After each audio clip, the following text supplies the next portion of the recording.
Olá, seja bem-vindo você que nos acompanha aqui pela TV Universitária. O programa Em Pauta começa agora e hoje nós vamos falar sobre abrigos para crianças e adolescentes. Você vai saber quando é necessário levar o menor para estes lugares e como é o trabalho dos voluntários. Nossos convidados são Janice Alves de Souza, que é coordenadora do abrigo Missão Criança, o promotor público Dr. Jadir Cirqueira e a psicóloga Marcionila Rodrigues. Sejam bem-vindos ao programa Em Pauta. Em primeiro lugar, doutor, como que é a situação em Uberlândia hoje? Temos muitos abrigos, muitas crianças em abrigos? Temos. A realidade nacional nos aponta que nós temos 30 mil crianças em abrigos em todo o Brasil. Em Uberlândia, nós tínhamos, em julho de 2012, 228 crianças em abrigos. Hoje, nós temos 61 crianças, divididas em 10 abrigos por toda a cidade. E essa é uma recomendação do CNJ, ou seja, os abrigos devem ser casas familiares comuns, em que as crianças permanecem ali pelo tempo necessário para o retorno familiar ou o encaminhamento para a família substituta. Então, a média nacional é muito superior àquilo que é praticado em Uberlândia. Quem são essas crianças? Normalmente são filhos de pais que, por alguma razão qualquer, faltaram com os deveres paternos e maternos. Então, a justiça, ao saber desse fato, ela adota as medidas cabíveis, que seria a retirada da criança do meio familiar e a colocação no abrigo. Apenas então somente para que aquela família seja trabalhada, seja preparada para o retorno da criança ao ambiente familiar, ou nos casos dramáticos e graves, por exemplo, no caso da pedofilia, essa criança seja levada à família substituta. Então, o abrigo, que nós chamamos hoje de acolhimento institucional, funciona como um espaço de transição entre a chegada da família e o encaminhamento para a família substituta. Janice, você que é coordenadora de um desses abrigos, as famílias, assim, pelo que você vivencia, as famílias estão desestruturadas, falta um pouco mais de harmonia. O que acontece que acaba havendo algum problema que leva uma criança a ir para um abrigo? Vários fatores. O uso da dependência química, né? O que leva a pessoa a se desanimar com o trabalho, de buscar uma capacitação, e mulheres que às vezes têm vários filhos e não têm conhecimento nem da paternidade dessas crianças, com prostituição e o uso de drogas, de bebida alcoólica, faz com que essas famílias vão largando essas crianças. Geralmente, quais são os principais casos deste que você citou, que a gente percebe aqui em Uberlândia? Eu vejo muito uso de drogas, a dependência química, muito. Que aí acaba que os pais deixam a criança de lado, ou às vezes até a criança se envolve com isso e ela precisa de um acolhimento específico?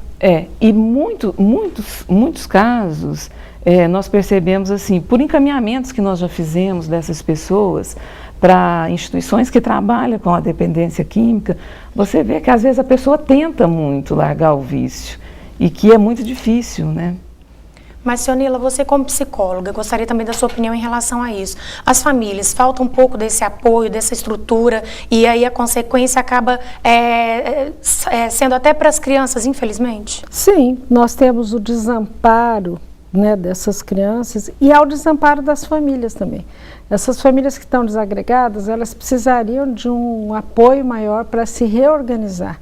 Essas famílias precisam de tratamento, precisam de acolhimento também, para se reorganizar, para receber esses filhos de volta, né? E esse é um trabalho que dura anos. Reconstruir uma família não é um trabalho fácil.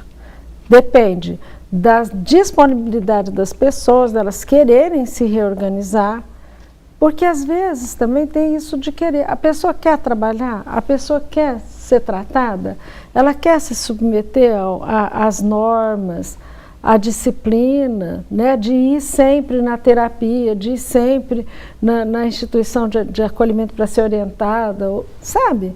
As pessoas precisam se disponibilizar para isso, e isso é muito difícil de ser conseguido.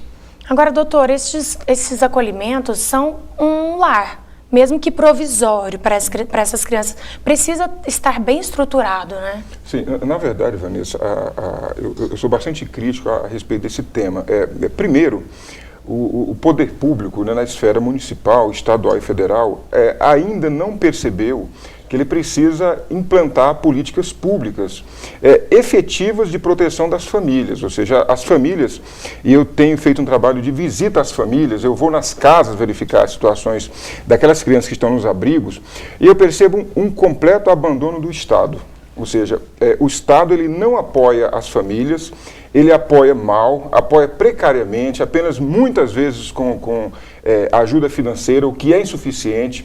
Famílias precisam de realmente uma preparação psicológica, de assistência social, um auxílio médico, um auxílio psiquiatra, psicológico, e não tem. Então, essas famílias, na realidade, na maioria das vezes eu percebo o seguinte, elas permitem que os seus filhos vão para os abrigos muito mais por falta de condições mínimas de cuidar desses filhos. Então, esse é um primeiro ponto, ou seja, o poder público, especificamente os municípios brasileiros, não perceberam ainda, e Uberlândia não é diferente, não perceberam ainda que eles têm que criar políticas públicas sérias para impedir as crianças de irem para os abrigos.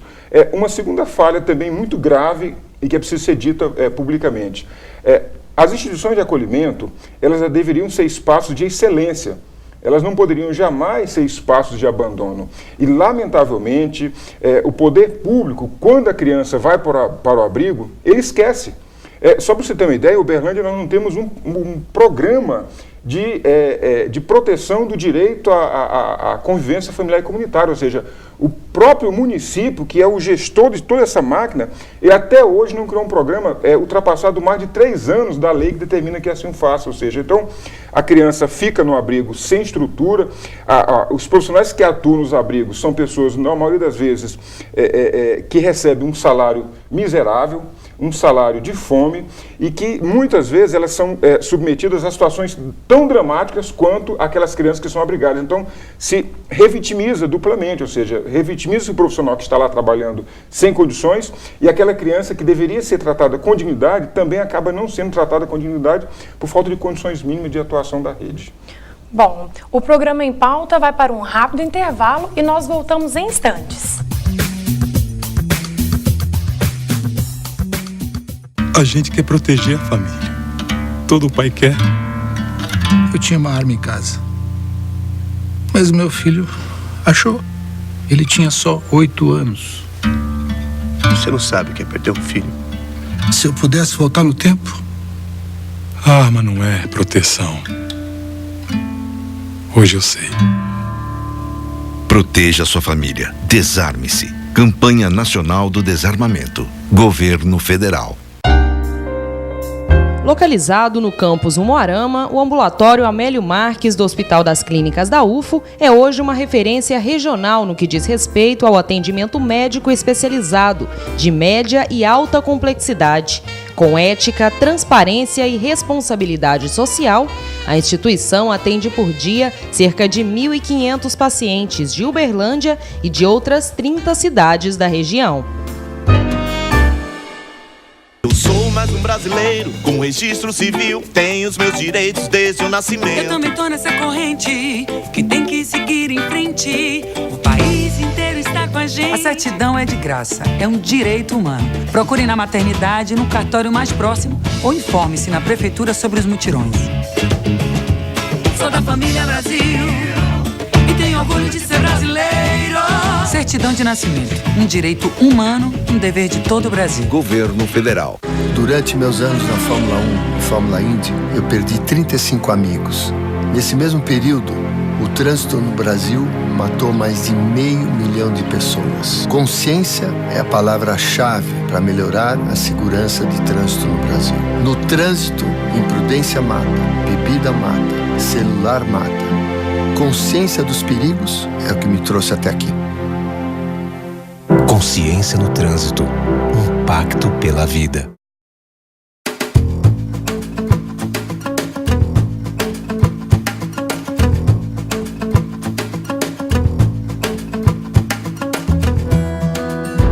Você acha que com o crack eles estariam se divertindo assim?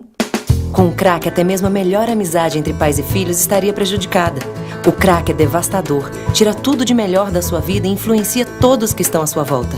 Pense bem, a vida não é uma droga. Fique longe do crack. Qual é a lei da corrupção?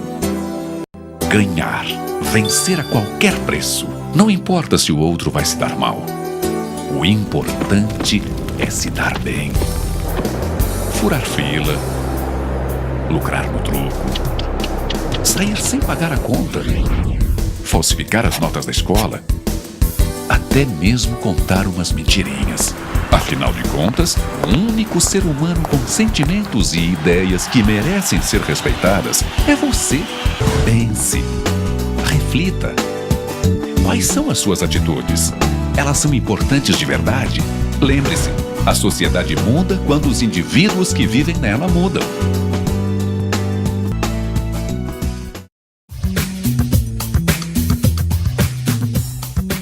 Estamos de volta com o programa Em Pauta e hoje o nosso tema é o trabalho feito em abrigos para menores. Janice, como é feito o atendimento às famílias em casa e é difícil esse trabalho? É difícil. Hoje nós estamos atendendo 22 famílias fora da instituição. São crianças que retornaram, né? E nós estamos com esse acompanhamento psicossocial, onde nós fazemos semanal, quinzenal, de acordo com a necessidade daquela família. Hoje a instituição está entrando com subsídios, alimentação, material escolar, encaminhamentos para o mercado de trabalho. E nós fizemos um compromisso por 6 meses, tende a se estender caso necessário, e hoje está sendo positivo. Né? De todos esses casos, só temos uma família que está com uma demanda maior, mas de 22 famílias, 21 estão com sucesso. Doutor Jadir, você vem acompanhando algumas famílias, como indo até na casa dessas pessoas. Elas dificultam o trabalho ou muitas já estão conseguindo a seguir os conselhos de vocês para poder ter um bom relacionamento e educar bem essas crianças?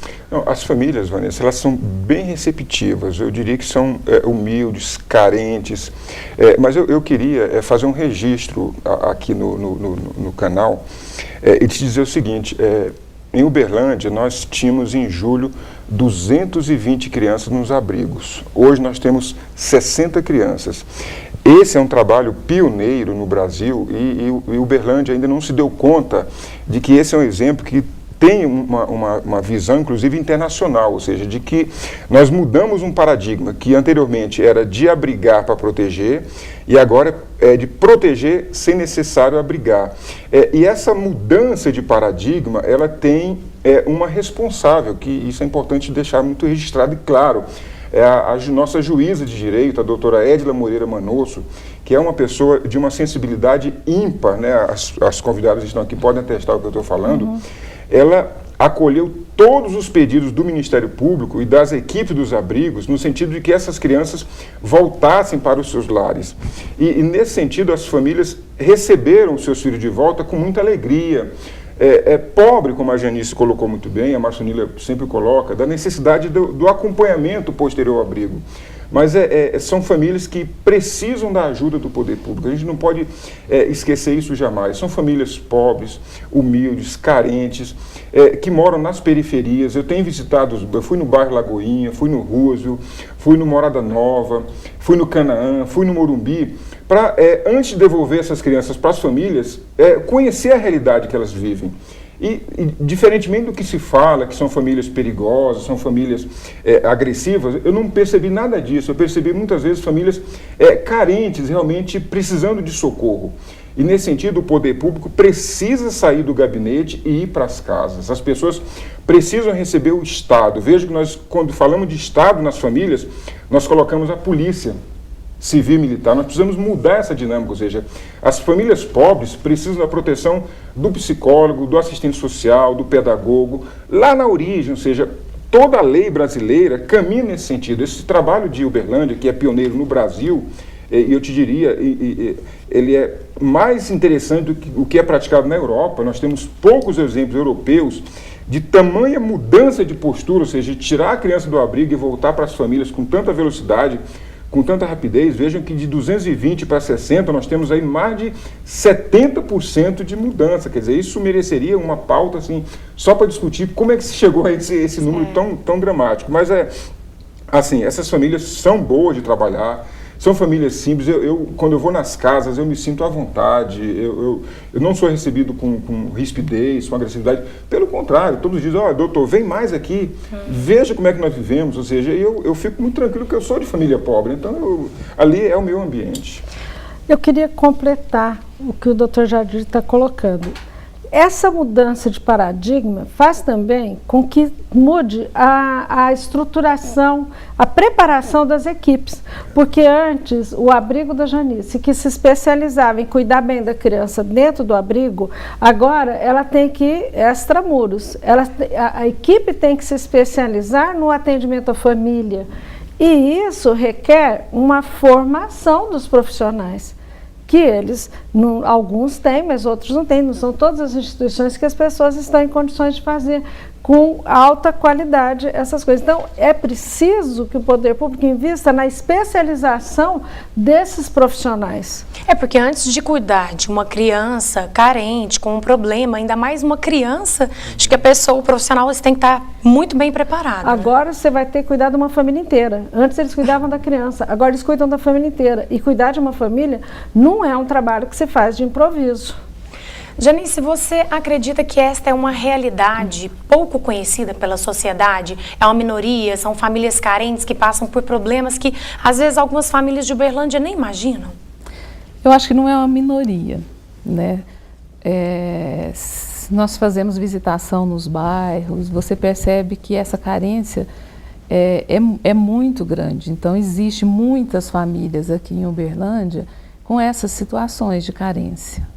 Tá. Bom, daqui a pouquinho nós vamos falar um pouco sobre o trabalho dos voluntários, as pessoas que queiram ajudar e dar amor para essas crianças, mas é logo depois do intervalo. O programa Em Pauta volta já.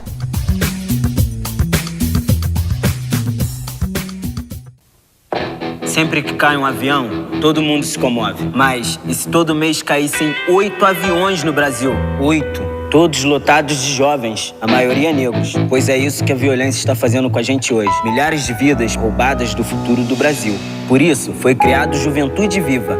Mais oportunidades, combate à violência e ao preconceito, mais direitos para o jovem e respeito à vida. Inclusive a sua e a minha.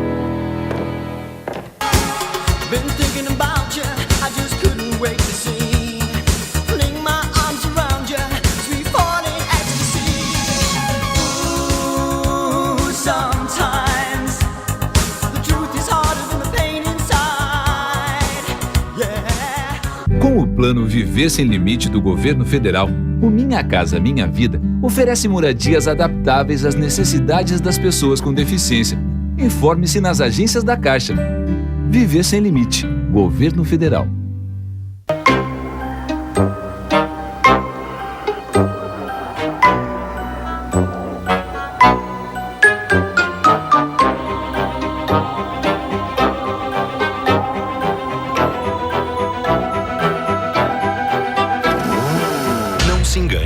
Coisas que seu filho não está preparado para ver. Confira sempre a classificação indicativa. Ministério da Justiça, Governo Federal. Galera, a Copa 2014 está aí. Não vamos perder essa oportunidade. Vamos mostrar que a gente está preparado, dentro e fora de campo. Se você quiser fazer bonito nessa Copa, aproveite os cursos de qualificação em turismo do Governo Federal. São 240 mil vagas até 2014. E é de graça. Acesse turismo.gov.br e agarre essa oportunidade. Governo Federal. Vamos nessa! O seguro-desemprego é como aquele amigo que aparece quando a gente mais precisa. Por isso, cada um precisa fazer a sua parte para que ele seja usado só por quem está desempregado. Se o empregador age certo, não corre o risco de ser multado. O trabalhador evita perder o benefício e ainda garante o dinheiro de quem precisa. Porque esse dinheiro é de todos. E é dele também que vem o abono salarial, que começou a ser pago em agosto. Vamos cuidar melhor do que nós? Ministério do Trabalho e Emprego, Governo Federal. Febre alta com dor de cabeça, dor atrás dos olhos, no corpo ou nas juntas. Procure uma unidade de saúde. Pode ser dengue. Juntos, somos mais fortes que a dengue.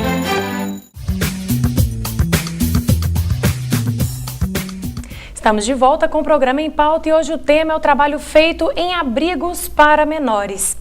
Janice, as pessoas podem colaborar, podem, entre aspas, adotar estas crianças ou até mesmo se tornar um padrinho delas? Pode sim, né? Então o trabalho voluntariado, ele é muito importante na instituição, né? Esse amigo da instituição é quem vai nos apoiar com recreação, com atividades externas, né? Levando essas crianças para um passeio, né? Com bate-papos, interagindo às vezes na escola, participando de alguma reunião de pais. Doutor Jadir, qualquer pessoa pode, por exemplo, querer ser um amigo ou existe alguma regra, até mesmo porque você tem um contato com uma criança que às vezes você depois vai voltar para sua casa e ela vai ficar ali, sentindo sua saudade ou querendo ir com você. Como que é isso? A doutora Maçonila, ela tem um trabalho muito interessante no sentido de preparar essas famílias para serem voluntárias. É um trabalho que nos causa muita preocupação, porque do ponto de vista da sociedade, essa vida dos abrigos, ela é pouco conhecida. Na verdade, você fez uma pergunta no bloco anterior, a sociedade não conhece essa realidade, e isto é lamentável, infelizmente, por culpa nossa mesmo, do sistema. O sistema tem uma tendência a esconder esses problemas, quando o Estatuto manda que esses problemas sejam discutidos publicamente, evidentemente que sem violar o direito à honra das crianças, das famílias. Então, nesse sentido, o voluntariado, ele é um trabalho de muita responsabilidade. Por quê? Porque nós como voluntários, vamos lidar com famílias que não tiveram proteção do poder público.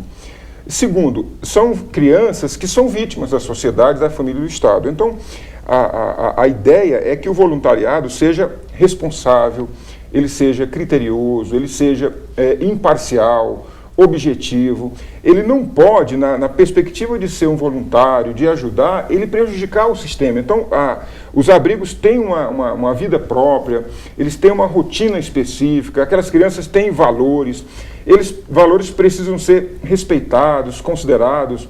Eu vou te dar um exemplo, uma criança que está num abrigo e que vai para uma escola, o carro que leva essa criança do abrigo para a escola, ele não deve ter sequer a identificação de abrigo, porque isso acaba rotulando as nossas crianças. Então elas devem ser tratadas naturalmente, como qualquer pessoa. E nesse sentido, quem vai ser voluntário nos abrigos não pode ter pena, não pode tratar as crianças como pobre coitadas, e sim como pessoas sujeitas de direitos e que precisam de proteção da família, da sociedade e do Estado. Então é muito importante esse aspecto para que não se tenha voluntários que apenas tenham pena, que sejam pessoas humildes, carentes, que queiram prestar um favor religioso.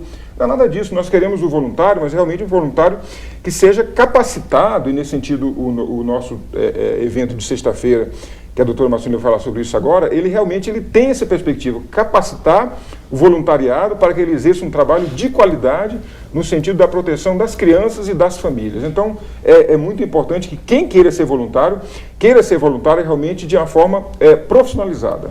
Bom, Maçonila, então, depois de você perceber que esse voluntário precisa ser capacitado, eu acredito que você preparou juntamente com a equipe toda, uma estrutura para mostrar para a sociedade e até criou um manual com algumas dicas. Explica para a gente um pouco sobre esse trabalho. Na sexta-feira, nós vamos fazer um evento, que é um encontro mineiro de instituições de acolhimento, contribuições da psicologia. Nesse evento, o Dr. Jadir vai dar uma atualizada para a gente de como está a situação dos abrigos e das crianças na cidade, e depois a professora Célia Vettori vai fazer uma apresentação dos trabalhos, das pesquisas que foram desenvolvidas, estão sendo desenvolvidas na pós-graduação da psicologia da UFO, junto com os abrigos, e nós vamos lançar uma cartilha que foi fruto, uma cartilha que chama de Mãos Dadas, Diretrizes para o Voluntário Legal, que é para orientar o trabalho dos voluntários dentro das instituições. E à tarde, a psicóloga Caroline Quero vai dar um curso de preparação de acolhimento do voluntário. Por quê? Porque nós fizemos um ano de trabalho junto com a Célia Vettori, a Caroline e eu, fizemos um trabalho dentro da UFO com os funcionários, as equipes de todos os abrigos da cidade, juntamente escutando as necessidades dessas orientações. E foi dali que saiu essa cartilha que a gente está editando e vai distribuir agora.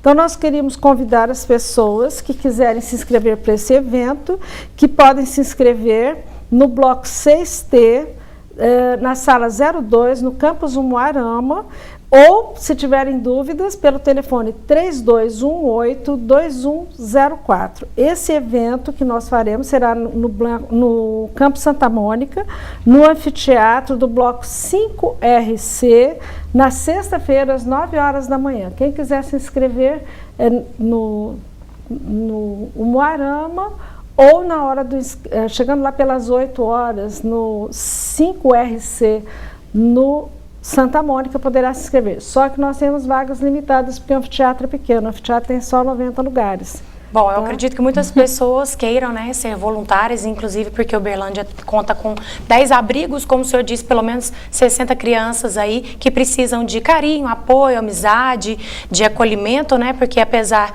delas estarem em um abrigo, elas também são crianças e elas merecem todo esse contato e aconchego familiar, não é verdade? Bom, eu agradeço a todos vocês pela participação aqui no Programa em Pauta, muito obrigada, viu? E o Programa em Pauta termina aqui, nós voltamos na semana que vem. Se você tiver sugestões de temas para o programa, entre em contato com a nossa produção. Obrigada pela sua audiência e até a próxima semana.